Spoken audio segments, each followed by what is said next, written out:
Y si hoy hay una foto elocuente de la injusticia, es el calvario por lo que están pasando las personas dependientes. Mire, el Consell tiene la obligación de agilizar los trámites administrativos y habilitar la financiación necesaria para que estos derechos sean efectivos. Ustedes no han gobernado para la mayoría de los valencianos y de las valencianas.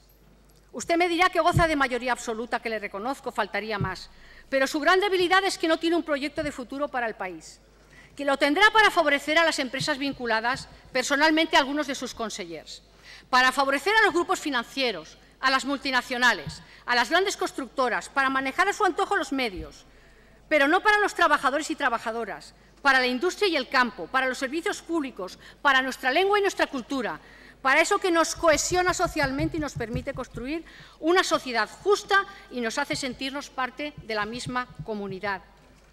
Señor Camps, su gestión es todo menos un ejemplo de políticas al servicio de la ciudadanía, porque la corrupción se extiende como una mancha de aceite en nuestras instituciones, porque gobiernan con despotismo y oscurantismo, porque degradan la vida pública, porque pervierten lo que tocan.